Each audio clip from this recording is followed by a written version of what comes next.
Okay, so last session of the day. We'll keep it interactive as much as possible so that, being in the last session gets very tiring for the day. I'm Renu, your moderator. We had an introduction. And the track is about from click to cart, D2C ecosystem, how do you have a seamless customer experience? The flow, how we would like to do it is, we're going to have some questions from the panelists and then we'll open the floor. If you have any questions, feel free to ask and then we'll go back to the panel again. Great. Thank you everyone for your time, first of all. So my first two questions are for the entire panel, and we can go in this order. Wherever you feel you want to pitch in, please feel free. You are talking to a consumer who is actually an on-demand consumer. After quick commerce have arrived, I've actually completely moved to quick commerce, right? So let's first understand who is this customer, right? So my first question is, what defines the modern on-demand consumer, and how do you tailor your strategies to meet their expectation in 2025 now? Hi, good afternoon. So we are in the category of shoes. So we make sustainable shoes. So more or less, I would say that the category is not yet completely diversified towards quick commerce. The reason being is because shoes is as a commodity is not something which is required in 10 minutes. But in certain pin codes or certain cities, what we have noticed is that something like Goa, or something like a parts of Gurgaon, or something like in Mumbai, people have demand for slippers, party slippers, or maybe beach slippers, and something that what we are seeing traction. So we have gone ahead and launched at Zepto.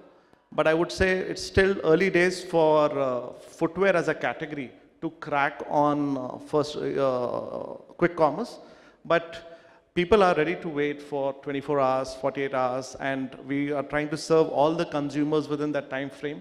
And that, I think, will solve the purpose. But given the demand and the patience level of the consumer going down day by day, I foresee that quick commerce will take up the e-commerce part in most of the major cities in the next 12 to 24 months.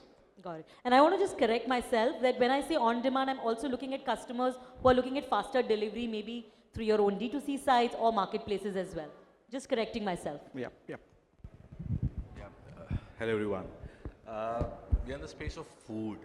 So just take it closer to you. Yeah, we are in the space of food. So I think we are burning we are actually at the forefront of serving to the on-demand consumer, and quick commerce is a boon to us. I mean, 10 years back, where Amazon has done for the brands like Boat or someone, now quick commerce is doing that for us. But it's not only about how fast the product can reach the consumer. The consumer has become obviously less patient, but more demanding with respect to everything, right? Be it quality, be it price point. They want to talk to the brand more frequently now. They want to access the brand, reach, talk, give feedback. So quick commerce is definitely helping us to be available to the consumer faster, but it's also changing the dynamics how we operate the D2C, right? Gone are the days when 2 years back we were discussing whether we should do same-day delivery on D2C or not. Now it's not even a discussion. We have to do same-day delivery. And yesterday the news that delivery is supporting 2-hour delivery. I mean, it's only going to change system for better, the ecosystem for better for the consumer, more challenging for the business players maybe. Yeah. Great.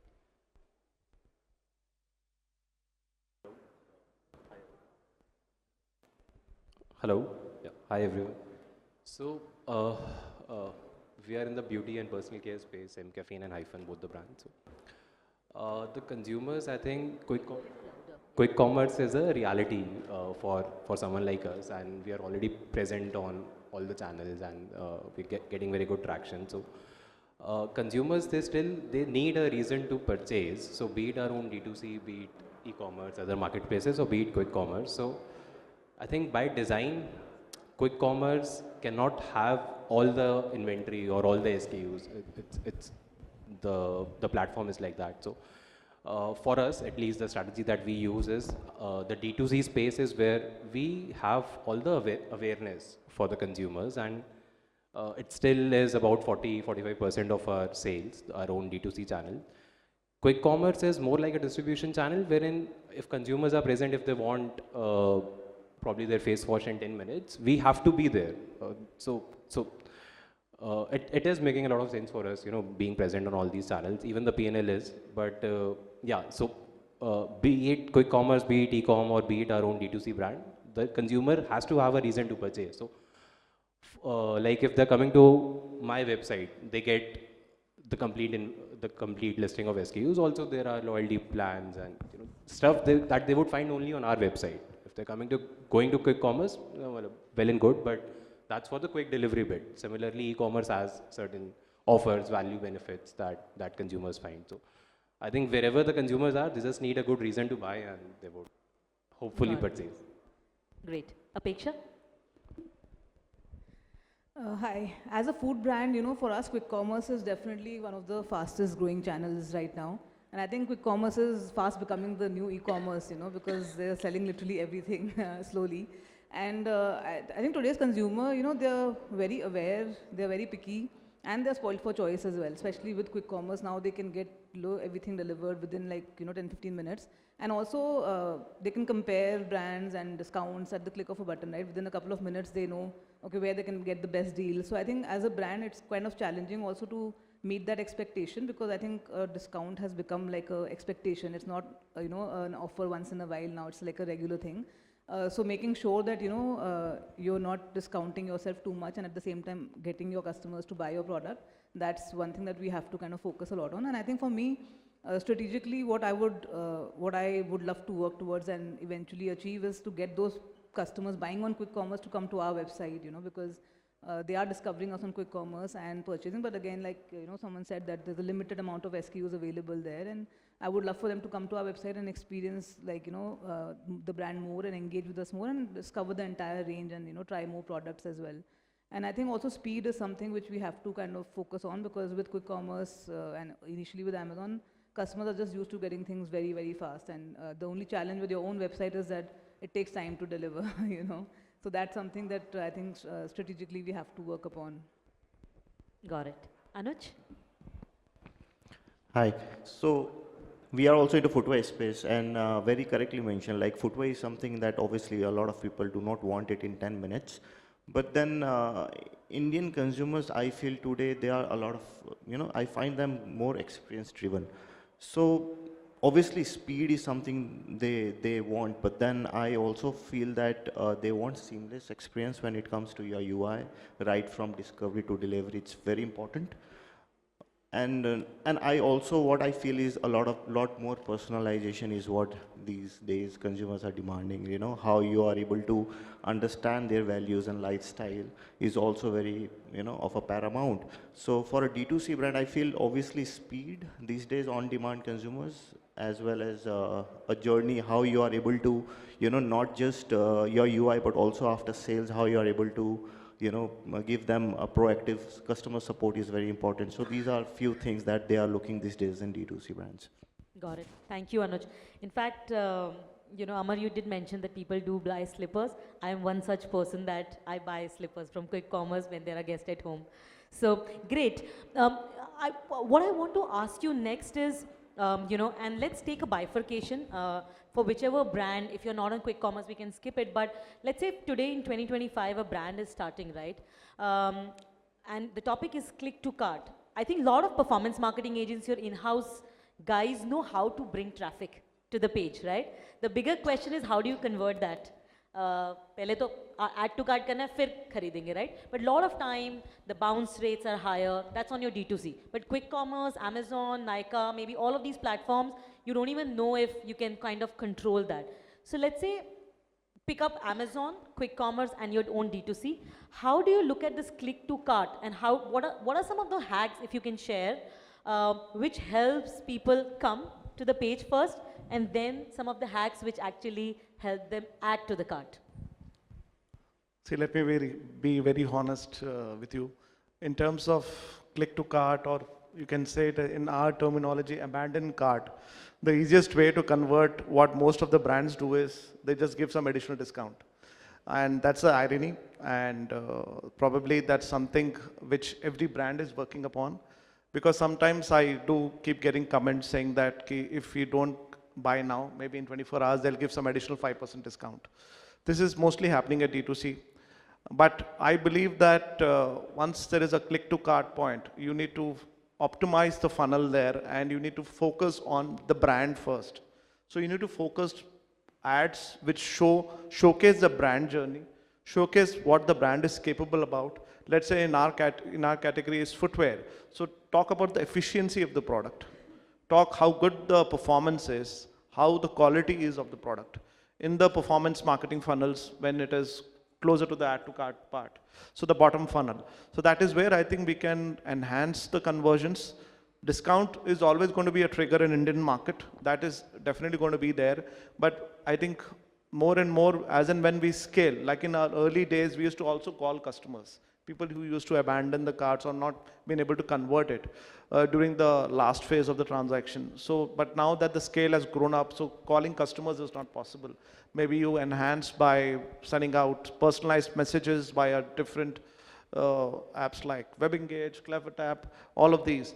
But in all, what we need to do is we need to enhance our bottom marketing funnels and push more and more engagement via that and see what the customer is responding to. Got it. Yeah, for us, see, we look this into two parts. Okay, one is pre-click. What are those pre-click metrics that we can constantly work on?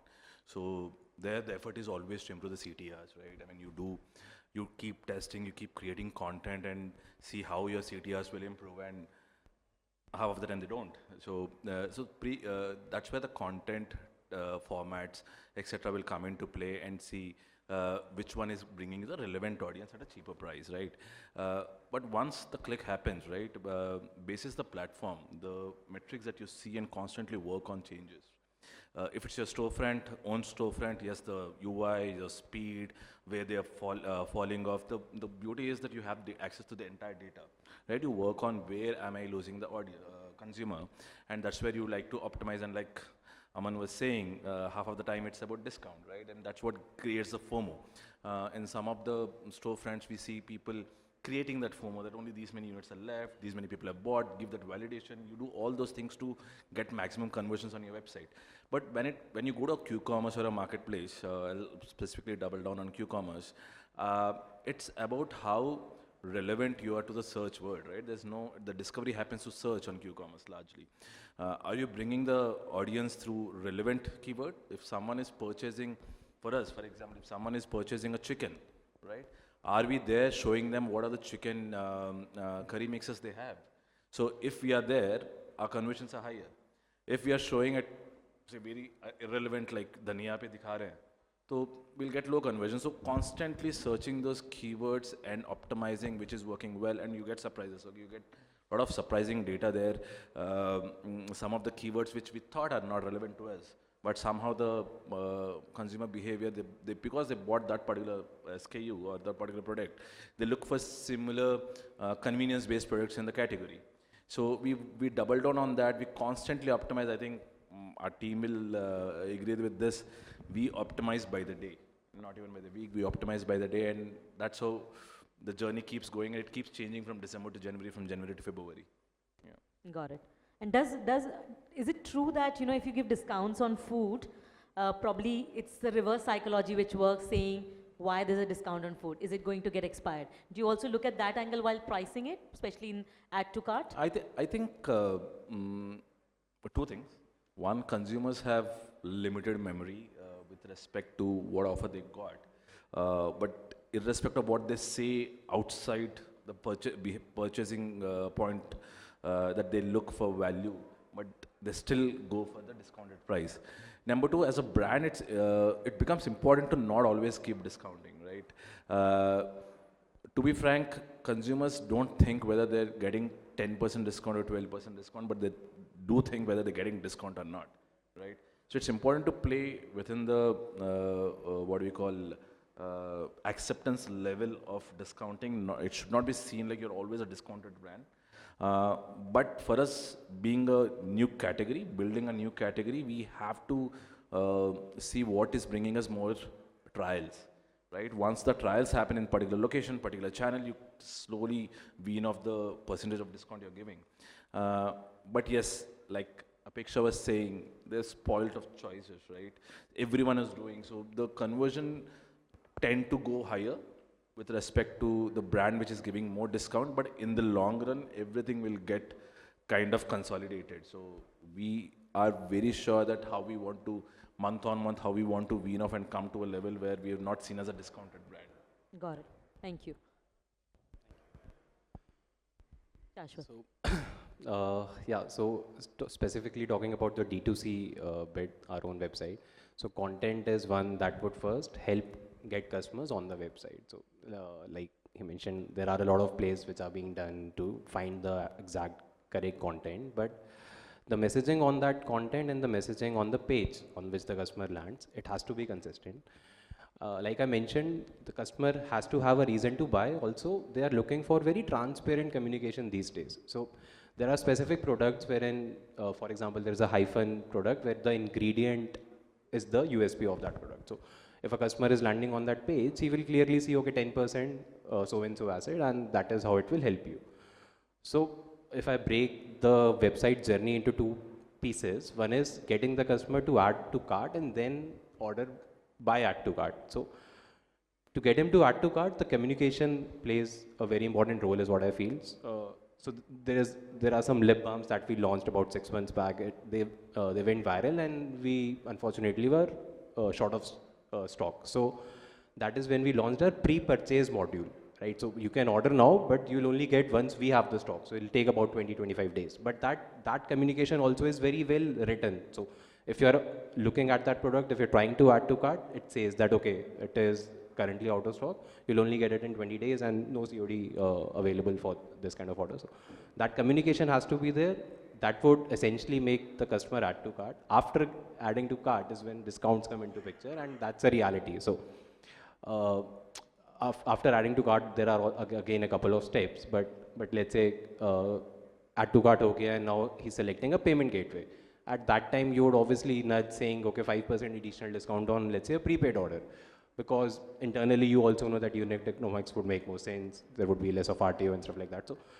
So discounts are a reality, and they keep running now perennially. It's not like there are discount periods, but just that as a brand, we have to look at our unit economics. What is the maximum discount that can be given? What are the triggers wherein the discount would help us the most? So there are about 6-7 steps in the final purchase journey. Each step cannot have discount as a trigger. Only a couple of steps can. So that is how probably we look at our own website. Got it. And just one more question for you. Do you able to identify who are the early adopters when you are kind of, opening the funnel and advertising? Can you identify, and generally for a product like Hyphen, right, you will be looking for early adopters who will actually go buy. If they like the product, they'll come back, right? What do you do in terms of identifying these early adopters who can actually buy from you? Or is it plain, certain positioning, which is a certain age group, living in a certain city with this interest level? Is that how you go about it? Or you kind of also figure out if you're able to find out the early adopters who can actually buy your product? See, so there are channels that we can bifurcate on, and we know that, okay, these are the channels wherein discounting will be a bigger trigger. These are the channels where discounting will not be a trigger. But if I have to go deep into a particular channel, let's say Meta, demographics obviously would play a big role, and Meta itself can now figure out based on your historical data that these are the demographics which will work best for you. So the campaigns, campaign optimization, I think about 70% of that is done by Meta these days, and the in-house team obviously helps and sharpens the demographic even better. But if a particular demographic worked well for the last lip balm that we launched, and lip balm we would say it's more of a vanity product. So if we are launching a new vanity product, we would know, okay, that is the kind of demographic that would work well.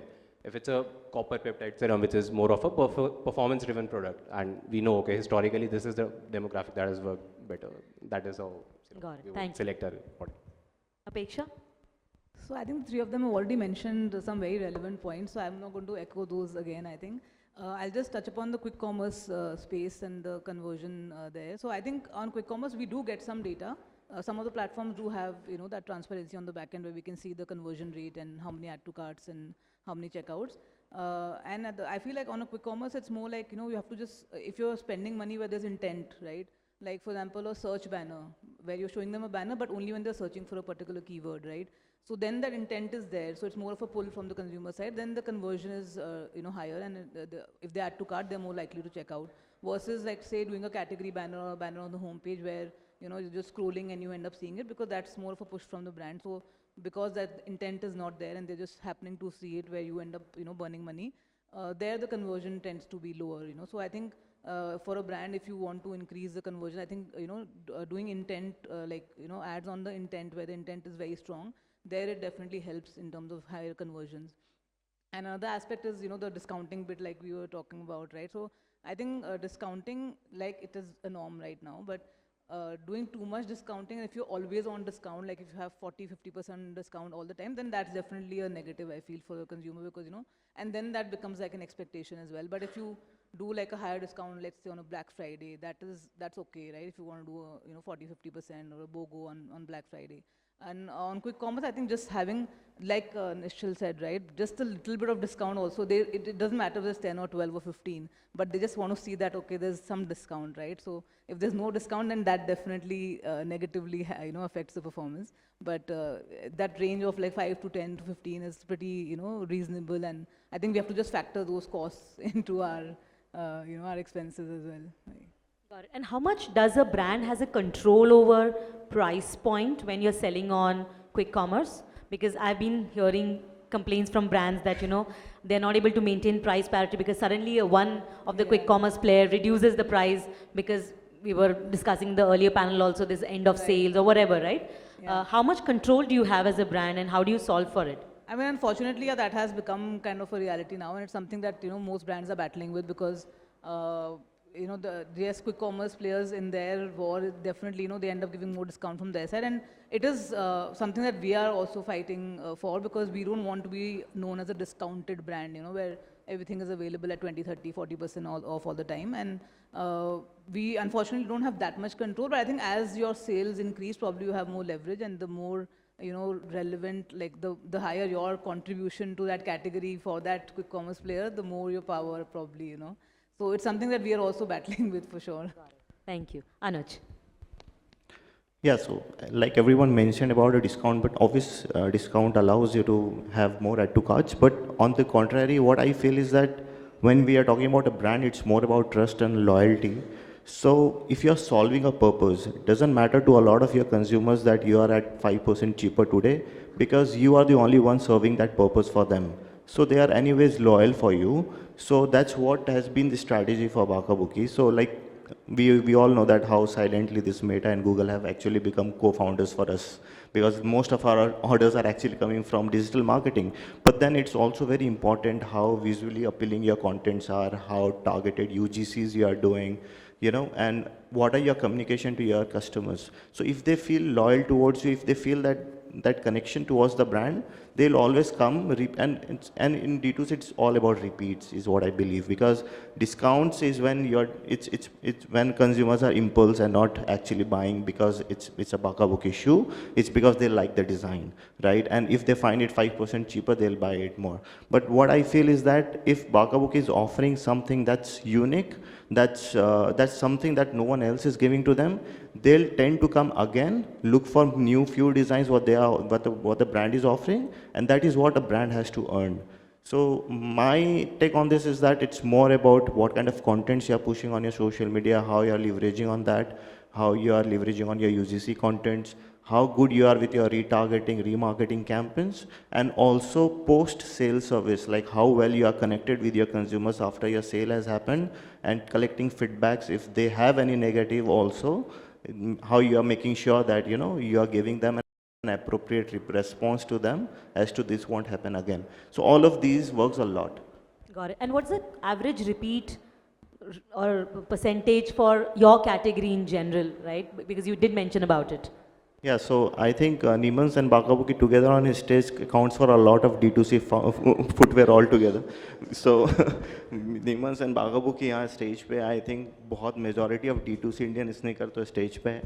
So yes, we can say that I think it would be same for Neemans also. In our category, I would say a repeat of what I've seen is of 14 to 15% in 3 months. 40 to 50. Because we are into very easy to pocket kind of a price point, yet we are offering designs and good quality. Same goes with Neemans. I really appreciate the eco-friendly shoes. So yeah, that's what we get. Great. I don't know Is how much you agree with me. He's given the answer on my behalf. So in fact, we both command in D2C, I think we're going after different consumers. Though we make comfortable footwear and we are probably the day-to-day wear, and they are more of the stylish fast fashion brand and a eco-fashion brand. So we serve different consumer needs, but all in all, the repeat is what we have noticed is around 35 to 40% on a average every 3 to 4 months. We keep seeing that kind of numbers.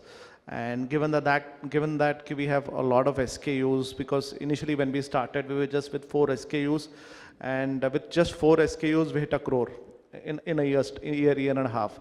But later on, we realized that if you want to have efficiency in advertising, you definitely need to enhance your catalog. So right from 4 products to 150 catalog at the moment. So that we keep adding on more products and throwing into the customers. So ultimately, people are now buying more than 1-2 pairs.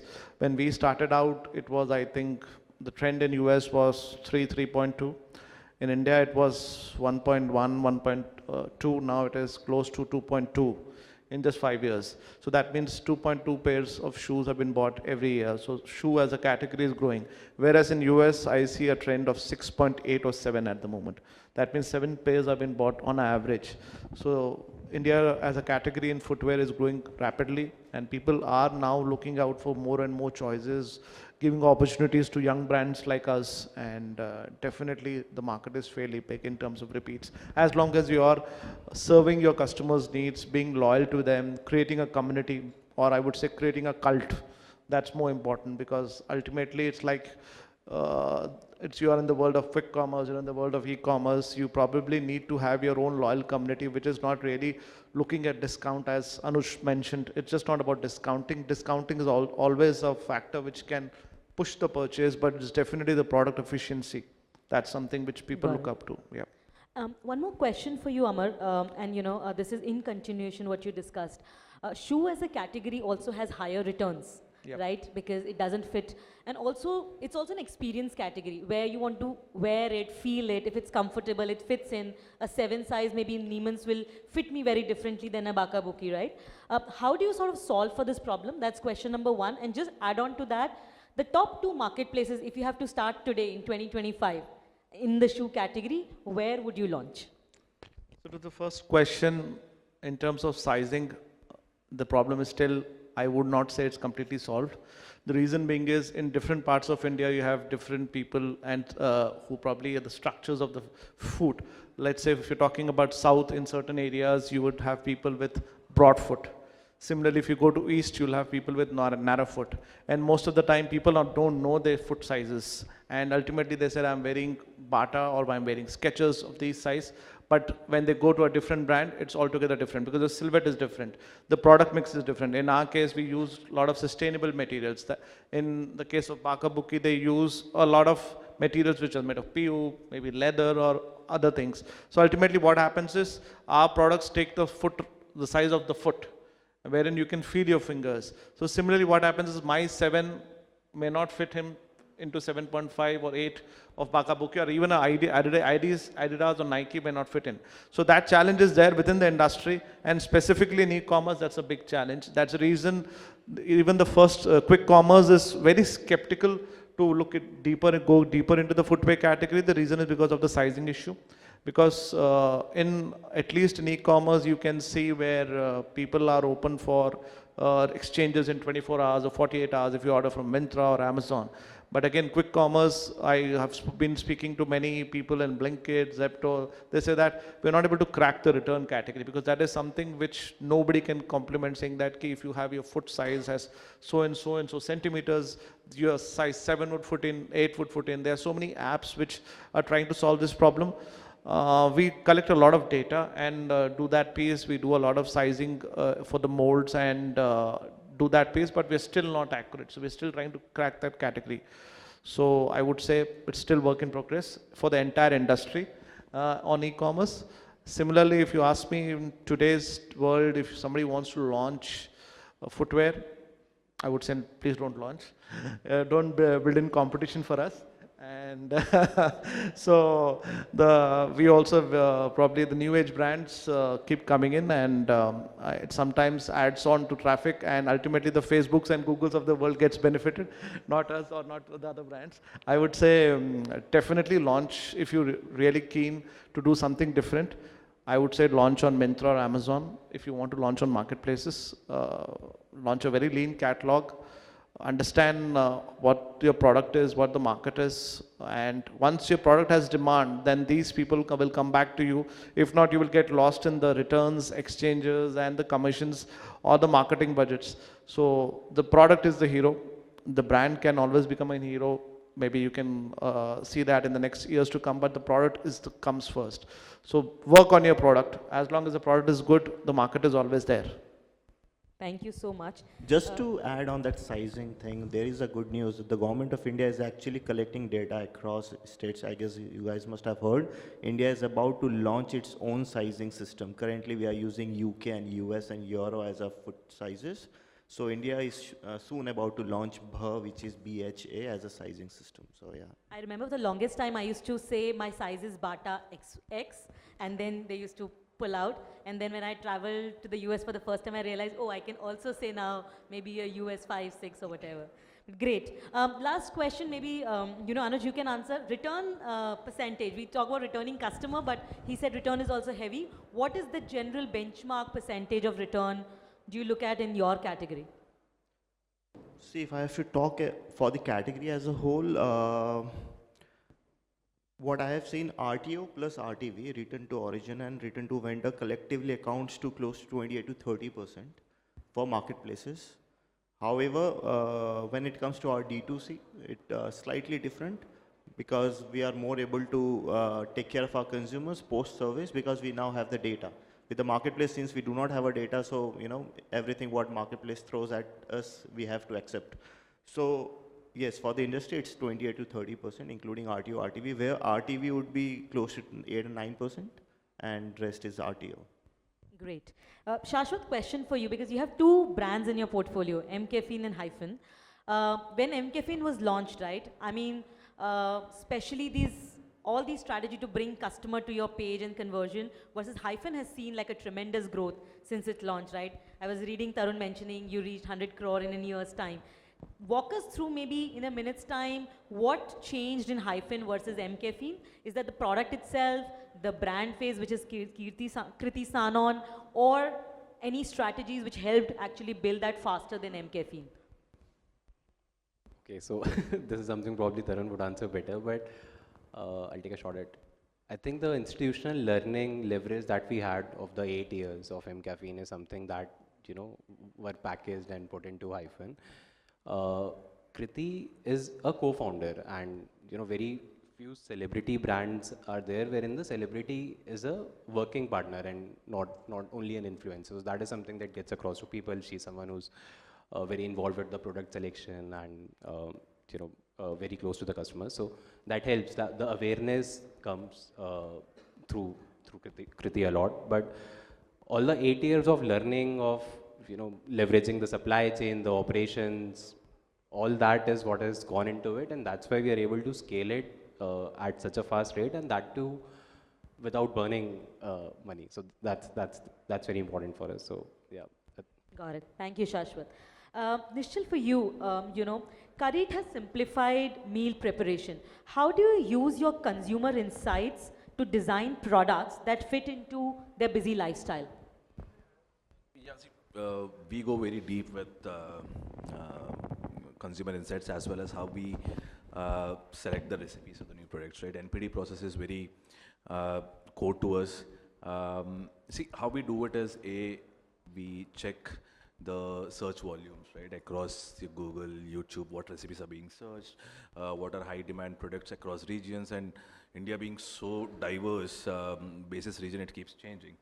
Also, we couple that with what kind of search volumes we have on the marketplace or Q-commerce. Now that we have the access, we keep checking what are the relevant keywords or contextual keywords that are, which has got high volume, search volume. And that takes us to stage 2, where we we marry that with regular conversations with our consumer, right? With our existing consumer database, we keep reaching out to them. There are a lot of conversations, offline events pe hum karte hain, tasting. We talk to them, and then the third stage comes whether we can actually in that product add a value with respect to the getting right taste every time, which is a core USP. Because being in a making meal easy business, we don't want to compromise on the output, right? I mean, already there's a lot of brands out there in market which are doing it in the form of ready to eat, etc. But at some point the taste is compromised, right? You lagega ki theek hai, it's not the best. No, we don't want to compromise on that. So not every product we can solve the third part. So we drop the products that are in the NPD process, where we can't give 99.9% original taste. So marrying these three, we launch products. And lastly, what we've seen is sometimes even the data can go wrong when it goes out to the market. What we've seen currently is the adoption for any flavor or a variant which is closer to non-vegetarian is much higher in the country.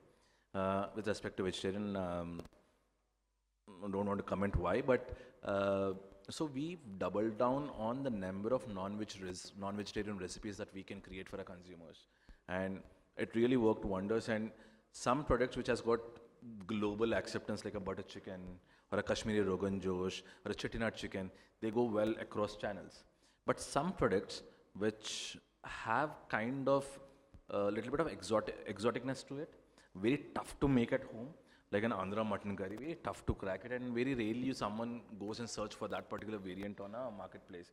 These products go well on a D2C, right? So channel-wise, the product selection will be different. The channel-wise, the hero products will be different. But the basic process is data first, the search volume, then consumers, then whether we as a brand, staying true to the core of it, can actually bring the difference in the consumer, on the consumer plate, is what we thoroughly check, then only we launch. Got it. Thank you so much. Apeksha, similar question, especially with food, when you have a slightly premium pricing. I remember I was talking to one of the quick commerce category head, where we were trying to, put another brand on that platform, and the quick commerce guy said, if you are not matching the price, there are multiple other brands which are in the market. How are you different? Why should I, sort of list you, and why will somebody buy from you? So 2 questions here. One on the pricing premiumization. How do, and a lot of in food with health being the prime importance, a lot of brands are coming in at a slightly premium price, right? How do you convince customer, because also a larger consumer is okay to shell out, a lesser priced product, right? And how do you solve for this pricing war also, where, we can always talk about bidding on a search term or a keyword, but then at the end of the day, it's the conversion game. Yeah. So how do you tackle that? Yeah, I think pricing wise, like our strategy is to kind of be masstige, I would say. So we're not a mass brand. We're not a luxury brand either. We're not like unaffordable luxury. So I mean, the way I look at it, we're not like a Maruti, we're not a Ferrari. We are something in the middle, which is like, affordable by a large chunk of the population in a way. And I think that in the last 5 years, especially, the consumers' habits and lifestyle have changed completely, especially since COVID happened, right? I remember when I started the brand, it was harder to convince people to pay a premium for natural and organic products. But in the last 5 years, it's been much, much easier, because actually consumers themselves are trading up, right? And I think the country, in fact, is going in the direction of premiumization. Yes, obviously, it's going to be, a small percentage of the population which heads in that direction. But I think as people are earning more, as they have higher disposable income, as they're traveling more, and becoming more aware and conscious in general, and more and more people are getting health conscious, and they're actually reading labels.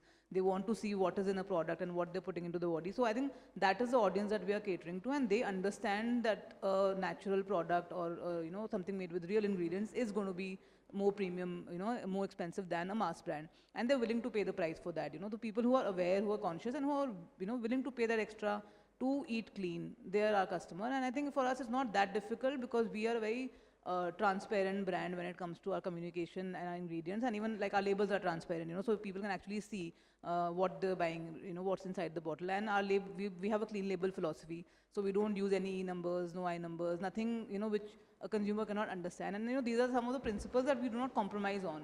So as long as I think you stay true to your brand philosophy and the brand essence and the promise that you're delivering to the consumer, your consumer will understand that. And it's not, it's becoming easier for sure to convert those customers, and they're not that skeptical about paying that extra. Got it. And same question for you. If somebody is launching a food brand in 2025, which are the top 2 channels you think the brand can launch? I mean, right now, quick commerce for sure, but for a food brand, they don't onboard but only. yeah, it's difficult to crack. It's there's a long waiting list, right? So I think in the absence of that, I think Amazon is a good place to start, and then your own website, definitely with social media and creating the right kind of content, you can, drive people to your website. So I would say Amazon and your website for sure. Nischal, for you? I think to start off a brand, still your own website is the best way to put out your story, right? No quick commerce, no marketplace can actually give you the ammunition to build a narrative, right? So your own storefront always is the way to start. Get initial customers, talk to them, iterate the product, get a hero product. Then obviously food means quick commerce is the channel. Yes, very tough today to go there, but we are seeing this, right? We acquire customers through D2C, but the repeat happens through quick commerce, because no one is planning a next day meal one day before. I mean, no one is planning meals one day before now, right? Earlier एक महीने का बन जाता था ration planning, right? अब तो एक दिन पहले भी नहीं बन रहा है. So it is, I don't know, fortunate or unfortunate, but one has to be there on quick commerce if they're building a food brand in the long run, but the starting point still remains at your own storefront. The D2C, okay. Shashwat, for you, top 2 channels? Our own website, quick commerce, and Nykaa. Nykaa is something that is very prominent for anyone in our space.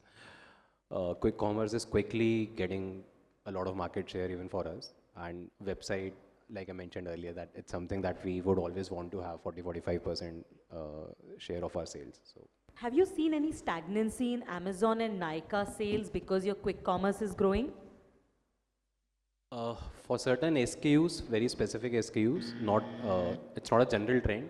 There are certain SKUs for which quick commerce has now surpassed the legacy players' sales, but we'll see how this evolves. Anuj, for you, you are into affordable fashion. How do you align fast fashion with consumer demand for instant availability? Considering that one, there is competition, but also people are looking for more designs, which means you need to keep more inventory. In your category, then there are sizes, which matters, so which means a huge amount of inventory, right? How do you sort of, with customer demand, match this up? Yeah, so see, availability and affordability is actually 2 main ingredients for us, no doubt about it. But then it's actually very tough to balance both of these. Affordability we are able to manage because we have a very strong supply chain network, and footwear, I mean, Amar will also, agree to me on this. It's a very capital intensive business. It's not as easy as clothing. It requires capital, so you actually need a very good premium network of manufacturers. You need a very good network with raw material suppliers as well. So we have a very, thankfully for us, we've been in this space for a decade. We have, over the year, we have, built that for ourselves. So that allows us to, work on our product offerings well in advance. And we plan ourselves 2 seasons ahead. That is how we manage the space of offerings. Now, when it comes to availability, we use a lot of in-house tech that we have for demand predictions. We identify potential hero SKUs, and we ensure that all of these hero SKUs are right next to our consumers across warehouses in India. So it requires a lot of efforts. Having said that, all of these we do, though we have all of these in place, but still it's a challenge that we face every day. It's not easy. Got it. And also with a lot of competition coming in different marketplaces, be it Myntra, Amazon, on your own website, you can still control a lot of things, you can control experience. Right. Have you seen that it has really brought your cost of acquisition up, your CPC is going up, maybe your ROAS is going down? And how have you sort of mitigated through, a time like this where every year, you can't compare your data with last year because everything is very different last year versus this year. Very true.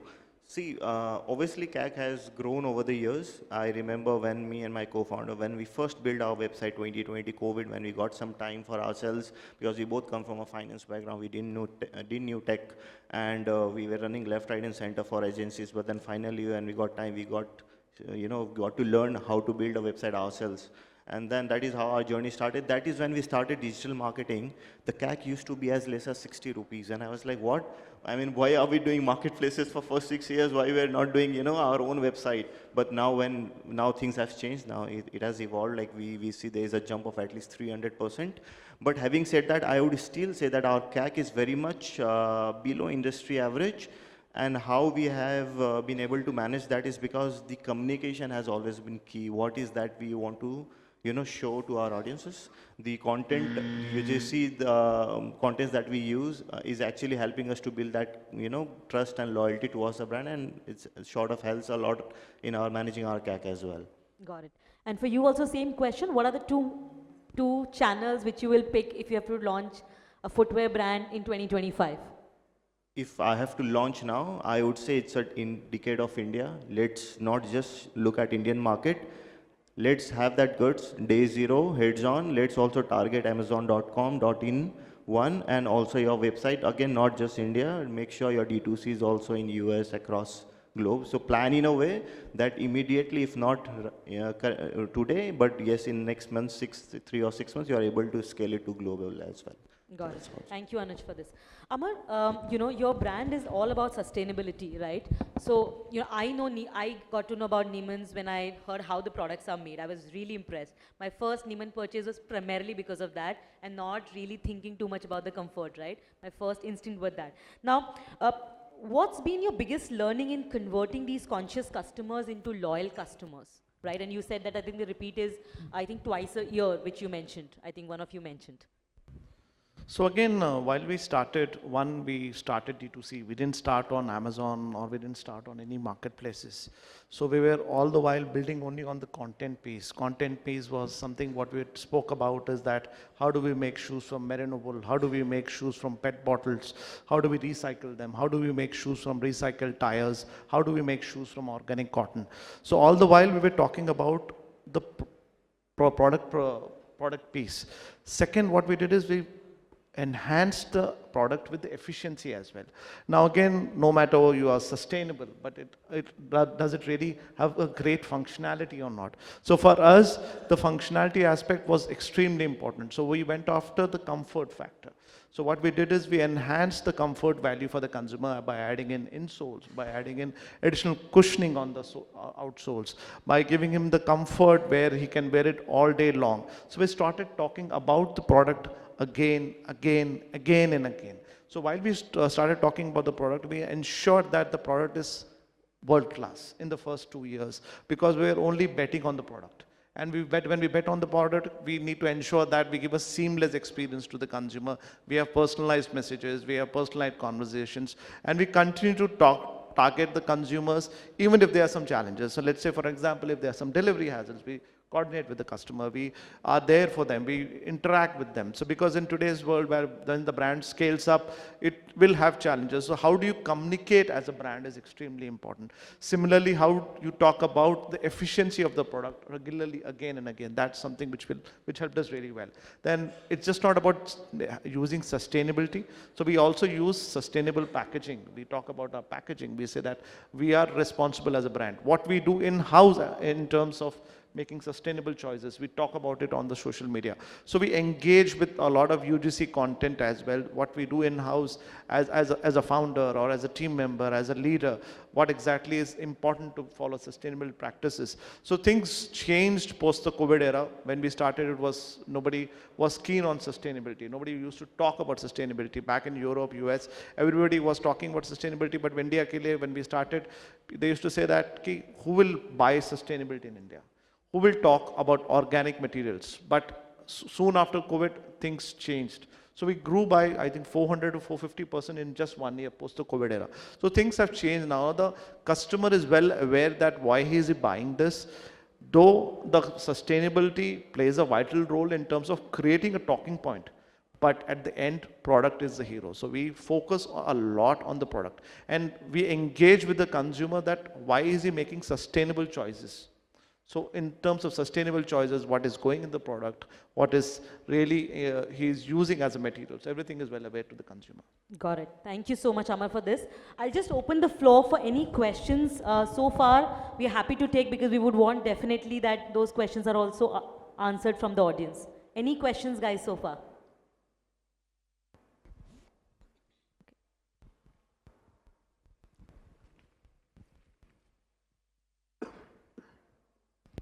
So hi, good evening everyone. So my question is for Anuj and Amar sir. Considering the shoes category we are in, how do you guys decide, like let's say you're launching 10 products in one go. How do you guys decide? Is it based on the ROI?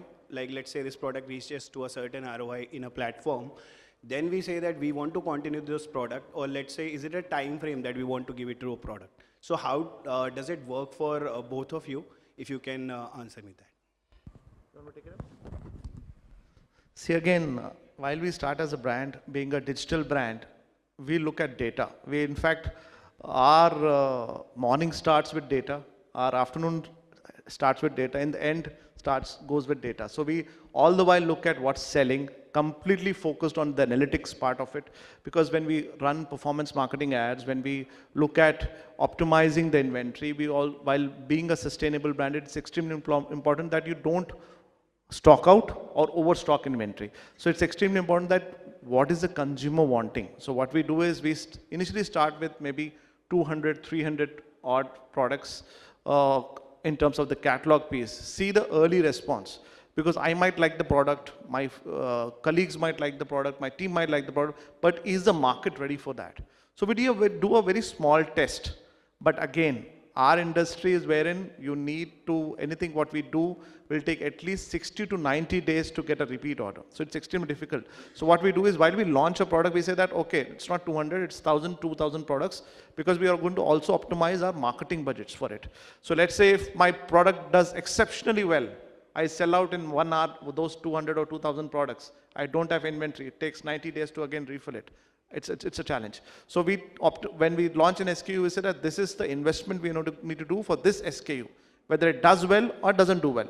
If it does well, we reorder it and we get it very, very fast. If it doesn't do well, we liquidate it. So that's how it is. So over a period of time, everything is data, data, data, data. So we have an army of data people, data team members who keep talking about it internally.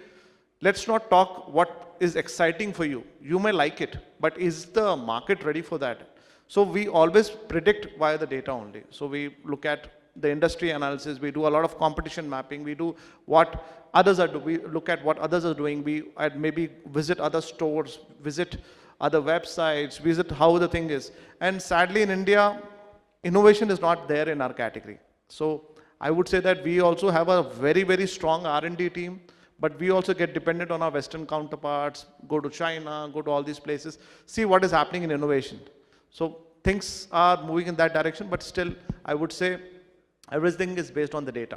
Yeah, and also you talked about the new innovations which are not coming in. So can we, in a way, say that a lot of founders, they're trying to create a product rather than a brand? Like your brand, it is solely sustainable. There is a USP for the brand. So how do you counter that? Like I have seen a lot of entrepreneurs talking about the products only. Let's say this product is picking up in the category. Let's launch this. So what's your take on that? Sorry, I missed you in the between. Yeah, so I'm saying that a lot, what do you feel that a lot of founders, they're trying to create a product rather than a brand? Because as you mentioned that, Neemans is completely sustainable. But a lot of times I have, like from the work I come from, I have seen a lot of brands, they come up and they're like, okay, this product is doing good in the category.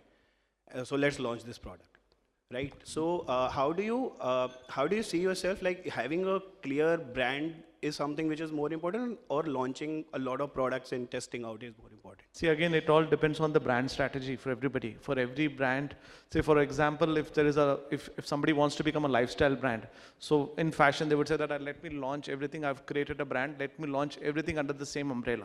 For me, it's like go as deep as possible, maybe launch women wear, maybe launch kids wear, maybe launch sports, launch athleisure, everything in that particular category, and go as deep as possible. And then maybe look at little about lifestyle. So it's again a brand's vision. That's extremely important here. For me, the first thing is the hero is the product. If the product is good, the brand also would be known for that. So ultimately, the brand is still far larger than what we are really thinking. But at the moment, you have to go dig in as deep as possible. Just like your brand keeps adding in more and more repeats, it doesn't mean that you keep on adding. Tomorrow, I might add a belt, I might add a bag. So it may not give that kind of revenue what a shoe brand gives it. So similarly, if I really want to complement with my brand, I would say that I might launch athleisure, I might launch socks, accessories, which complement with my product. So anything which is complementing, it really works, but not something which is not complementing directly. Thank you for that. Anybody else who wants to ask a question? Great. So I have a question for you guys where, if I'm building my website, right? What are the things I should be doing to create a frictionless shopping experience for my customer, which will also help me improve my, maybe, the entire conversion? Anything which has worked for you individually, whoever has inputs, happy to take. See, I feel it's very simple. We all are learning from Amazon. So one thing that Amazon has taught all of us is that try and have as minimal touch points as you can. So that's what helps a lot. See, one thing, let me just take with a very plain vanilla example, how these customers are landing to your website, largely through social media. So let's suppose there is this customer of yours who lands to your website. The first thing that comes to his mind is trust. Whether should I trust my money for this website or this brand or not? So, there are a lot of things that as a D2C brand you need to take care of. You have to make sure that your website is backed by, maybe a micro-influencer, or you yourself as an advocate, you are leading from the front, talking about your product, educating them. These are also few factors which helps, navigating the trust thing. Second, when it comes to user UI experience, it's very important to make sure your website is optimized properly for your M site, website, as well as for your app. The speed is phenomenal, and the PDPs are shorted, the product description pages are shorted, the visuals are very good. All of these are small factors which helps a lot for a user to have that seamless experience with your brand. Thank you so much, Anuj, for this. So let's have an interesting question, right? I mean, we're talking too technical right now. One marketing campaign, it could be a static banner or maybe an influencer campaign, could be a brand video, any campaign which when you ran, you realize, maza aa gaya. This has got me amazing amount of traffic, engagement. Maybe, we're not talking about sales, but it has really either created virality or created a good impact on the overall brand. Anything you want to share, please, happy to listen that. Definitely our audience would love to hear. So last year we created a campaign. I'm not sure whether any of you have seen that a campaign or not. So most of us know that in the world of AI, in the world of Facebook and Google, our phones listen to us. So let's say if you're planning a trip to Japan and you say that I want to go to Japan, or I want to go to Canada, or I want to go to even Goa, or suddenly you start seeing ads of those. So we optimized that as a campaign, and we created a story around it, and it went viral. Without any ad spent, it was organically viral. The reason is because it's something which everybody knows, that the moment you talk about, let's say for an example, couple of days back, I was talking to my friend, now coffee will get delivered 24 hours in a day. And my son, probably he's just 13, and he tells me in the middle of the night that I want to order a coffee. And I've seen one hoarding in the middle of the road, and that says deliver coffee 24 hours in 10 minutes. And I said that we're not doing that. Immediately in 15 minutes, I get an ad from Zepto saying that order coffee in 10 minutes. And I don't have Zepto on my phone, just to add on. So I get that ad. So what I mean to say is in the world of AI, our phones are listening to us. So we created a very large campaign. And without spending any marketing dollars, it hit almost around 5 million views. So that is something which really gave us a lot of recognition. And it won us few awards at global level as well. So something which is something our content team is very proud of. Great, thank you. Any other example anyone wants to share? So in our case, when we were initially trying different formats of convincing a customer that you can make cooking easier, right? You don't have to spend hours, 2 hours to cook an exotic dish. So we've got range of products which are from Kashmir to Tamil Nadu to Andhra to Goa to West Bengal, right? So we're trying different formats. One thing that worked and just made Facebook forget about all other ads, and only that was working for next 6 months. I mean, we've kitna bhi baki try kar rahe the, chal nahi rahe the. That was on the communication was on the spice challenge. I mean, we have a product called Andhra mutton curry, very spicy, very tasty. So we've done something like itna spicy ki pasina aaye fir bhi ye ruk nahi paaye type, something like that we've done. So we've shown how people are sweating, still eating, how they're crying, drinking, still they're eating. We thought we've done that just as a social content, to be frank. I mean, seeing because it's spicy, it is fun. In fact, we've thrown little water on the person's face to show it as sweat. And it just picked up in our ads. I mean, only that particular content piece used to give returns for next 6 months. I mean, in fact, after 1 year, again, we tried even that, the same pieces again giving the returns. So we've realized that on D2C, it's obviously to capture the intent as well as to create FOMO. And we also realized India loves spice. I mean, spicy food, jitna bhi bole, they just want to eat spicy food. So then we started creating, doubling down on multiple content pieces around spicy food, and it's kept on working for us. So yeah, that's one thing that we've done among multiple flavors. Even today, the spicy variants are the top sellers for us. Thank you. Anuj? So, I mean, for us, Shark Tank has been the biggest marketing campaign. I was about to say that. I say this in a lot of events that going to Shark Tank is as good as doing Series A without diluting your equity. That's as good as doing 15 crores worth of marketing without diluting equity. Bacca is still dead bootstrapped. We haven't diluted our equity, and we were glad enough that we were on Shark Tank, and it gave us a massive visibility.